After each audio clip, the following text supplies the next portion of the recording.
Junkyard Dog's death was no accident. On June 1st, 1998, the official report said Sylvester Ritter fell asleep at the wheel on Interstate 20 near Forest, Mississippi. His car rolled 3 times. He was 45 years old. The world lost a wrestling legend. But this simple story hides a much darker truth that the wrestling world doesn't want you to know. The man known as Junkyard Dog wasn't just tired from a long drive that night. He was exhausted from a long, painful decline that followed his wrestling peak. His final moments weren't random bad luck or driver error. They were the inevitable end of years of struggle, addiction, financial ruin, and crushing isolation that had been building for over a decade. The crash wasn't an isolated event that happened out of nowhere. It was the final symptom of a body and mind broken by relentless schedules, unaddressed substance abuse, financial hardship, and the profound isolation that comes with a fading spotlight. This is the real story of how the Junkyard Dog really died. To understand how JYD really died, we need to go back to where it all began. Back when he was on top of the world. Back when the name Junkyard Dog meant something magical to wrestling fans across the country. Back to a time when one man could single-handedly sell out the biggest venues in America. In the early 1980s, Sylvester Ritter was pure magic wrapped in 280 pounds of charisma. As the Junkyard Dog, he could sell out the Louisiana Superdome with just his presence and reputation. Picture this, a massive man entering the ring with his trademark chain draped around his neck and that rhythmic stomp that became his signature. The sound system would blast, "Another One Bites the Dust," and the entire building would shake with excitement. Children danced with him in the spotlight, their faces beaming with joy. The crowd went wild before he even threw a punch or executed a single wrestling move. Grown men cheered until their voices gave out. Women screamed his name with genuine affection. He was more than a wrestler. He was an American hero in the truest sense of the word. JYD was also a trailblazer in ways that can't be overstated. He was one of the first black megastars to headline a major wrestling promotion. This was revolutionary in an industry that rarely gave performers of color such opportunities. Most other territories kept black wrestlers in supporting roles or as villains, not Mid-South, not with JYD. In New Orleans, school children preferred him over local sports stars like Archie Manning and Pete Maravich. Think about that. Kids chose a wrestler over NFL and NBA legends. His charisma was unmatched. His connection with fans was electric. His fame transcended sport itself. What made JYD special wasn't just his size or his moves. It was his ability to make every person in that arena feel like they mattered. He would reach into the crowd. He would shake hands. He would smile that infectious smile. He made wrestling feel real and personal in a way few performers ever have. This success wasn't accidental. It came from the perfect storm of talent and environment. In September 1979, promoter Bill Watts discovered Ritter Wrestling as Big Daddy Ritter and gave him the Junkyard Dog name and persona. Under Watts' guidance, JYD became the top fan favorite in Mid-South wrestling. His gimmick with the chain, dog collar, and "Another One Bites the Dust" resonated deeply with audiences. He drew record-breaking crowds consistently, but there was something else crucial about this period that most people don't understand. Watts provided structure and discipline. He was known for his strict, no-nonsense promotion style. He emphasized a rigid separation between good and evil characters. His in-ring style was intensely physical, but most importantly, he acted like a father figure to his wrestlers. He was their protector. This created what you could call a protective bubble around JYD. Even in the early 80s, during his peak success, Ritter had personal struggles bubbling beneath the surface. The record shows these issues were present from the beginning, but Watts' constant oversight and the demands of his position kept these demons in check.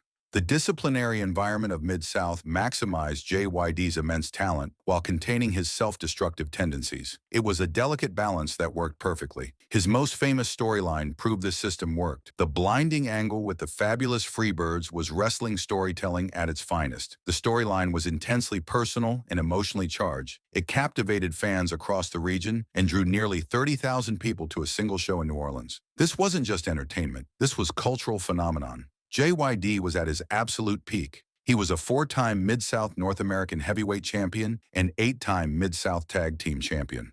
He was Pro Wrestling Illustrated's Inspirational Wrestler of the Year in 1980. But all good things must end. And when they did, the fall was devastating. The pivotal moment came in summer 1984. JYD left the tightly controlled world of Mid-South for the national stage of the World Wrestling Federation. This move offered fame beyond his wildest dreams. National television exposure, bigger paydays, celebrity status, but it also marked the beginning of his decline. The WWF was a different beast entirely. It wasn't the close-knit territory system JYD knew and loved. It was a national machine that ran on a relentless schedule. The company was expanding rapidly under Vince McMahon. Countless house shows and television tapings created a grueling pace. No performer could sustain this without strong support systems and personal discipline. JYD had notable success in the WWF. He won the inaugural Wrestling Classic tournament in 1985, beating 17 other wrestlers. He earned a Slammy Award for Best Single Performer in 1986. Fans still loved him, but he was never the star he had been in Mid-South. That role belonged firmly to Hulk Hogan. JYD was a star, but not the star.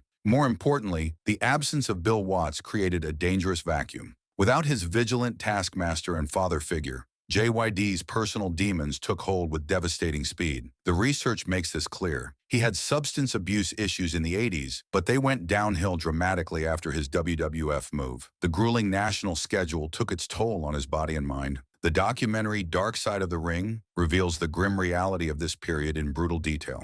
His journey through the WWF was marked by escalating addiction. He would do drugs and limo rides to shows, treating them like mobile party buses. This wasn't occasional recreational use. This was dependency. One wrestler recalled him loading a pipe and hitting it right in front of everybody at Madison Square Garden, wrestling's most famous venue. He had stopped caring about hiding his problems. As his addiction worsened, his professional behavior collapsed. He began to no-show events. In the WWF, this was a cardinal sin. According to accounts, Vince McMahon was willing to overlook drug use because drugs help you to go, but missing shows was unforgivable. His no-shows directly caused his release from the company. This effectively ended his time as a mainstream superstar. It marked the true beginning of the end of his career. The years after WWF and later WCW revealed the harsh reality of a fading star's life in all its crushing detail. JYD wrestled on the independent circuit for smaller promotions like NWA Dallas and the National Wrestling Conference. These weren't glamorous venues. These were small halls and community centers. It was a world away from the sold-out arenas of his prime. The crowds were smaller,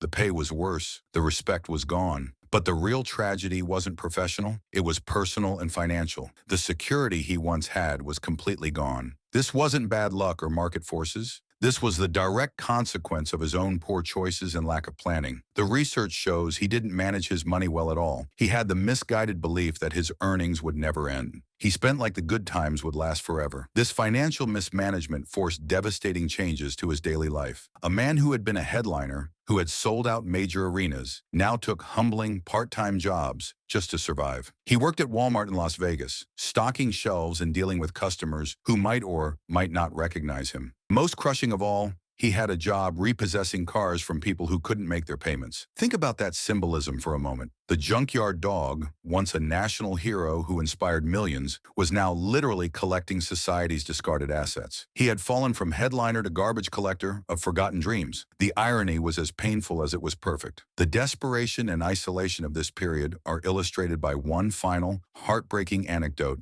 that shows just how far he had fallen. Just a month before his death, JYD had a bloody altercation with wrestler New Jack over an unpaid $300 drug debt. $300. That's what his life had come to. The man who once drew thousands and inspired millions was fighting over pocket change. The incident reveals the depths of his despair and the complete collapse of his dignity. New Jack was never paid back. JYD died shortly after, leaving even this small debt unpaid. It was a final act in the tragedy of his personal ruin. By 1998, Sylvester Ritter was a completely broken man in every way that mattered. Decades in the ring had systematically destroyed his body. Every bump, every slam, every high-impact move had taken its toll. Chronic substance abuse had ravaged his physiology from the inside out. Financial hardship and professional humiliation had crushed his spirit and his sense of self-worth. The isolation of a fading spotlight, the loneliness of being forgotten, had left him emotionally spent and psychologically damaged. On June 1st, 1998, he was making one last journey that would define the rest of his legacy. He was driving home from his daughter LaToya's high school graduation in Wadesboro, North Carolina. This was a profound and emotional event for a father who lived multiple states away from his child. It was a moment of pride in a life that had been stripped of most reasons to feel proud. The final cruel irony was that he was driving a repossessed car, the same type of vehicle he had been taking from other struggling people. The symbolism couldn't be more perfect or more tragic. Even in his final moments, he was surrounded by the debris of broken dreams. The official report says he fell asleep at the wheel. The car rolled 3 times. But this explanation, while technically accurate, is a devastating oversimplification. The exhaustion that killed JYD wasn't random or accidental. It was the direct result of a life of struggle and systematic breakdown. His physical body was worn down by decades of punishment and drug abuse. Every cell in his body was tired. His mental state was shattered by financial stress and professional humiliation. His emotional reserves were completely depleted by isolation and despair. He had nothing left to give. The long drive from North Carolina back home was simply the final demand placed on a man who had already given everything. His tank was empty in every possible way. The cause and effect relationship is crystal clear when you look at the full picture. His life struggles weren't separate from his death. They weren't background information. They were the direct, underlying cause of the exhaustion that led to the crash. In his final act, Sylvester Ritter had become literally what his character name suggested. He was a junkyard dog in the truest sense, a repo man, a symbol of a life that had been broken down and discarded by an unforgiving industry. His death wasn't a freak accident. It was the inevitable end of a long, painful decline. JYD's legacy is often reduced to his charisma and groundbreaking status as a black headliner in professional wrestling. He was rightfully inducted into the WWE Hall of Fame in 2004, a posthumous honor that recognized his contributions to the industry. He proved that a black man could be the top star of a promotion in an era when that was revolutionary. He inspired millions of fans and opened doors for future generations of performers. That part of his story deserves celebration and respect. But a complete understanding of his legacy requires acknowledging the human struggles that ultimately defined his final years. His life serves as a cautionary tale of wrestling's dark side, where the industry chews up and spits out even its biggest stars. Fame and fortune can be fleeting, especially when combined with personal demons and lack of support systems. Without proper guidance and structure, even the most successful performers can face devastating personal and professional collapse. His story highlights the intense physical and mental demands placed on wrestlers, demands that the general public rarely sees or understands. It shows the severe consequences of a lifestyle of excess and poor decision-making. Behind the larger-than-life characters and dazzling spectacle, there are real people with real vulnerabilities, real pain, and real struggles that don't disappear when the cameras stop rolling. Sylvester Ritter's final drive wasn't just a tragic accident. It was the last exhausted journey of a man who gave everything to the business, only to be left with nothing but his demons and the painful reality of a life that had slipped away. The Junkyard Dog died the way he lived his final years, alone, struggling, and worn down by forces beyond his control. His death was no accident. It was the only way his story could end.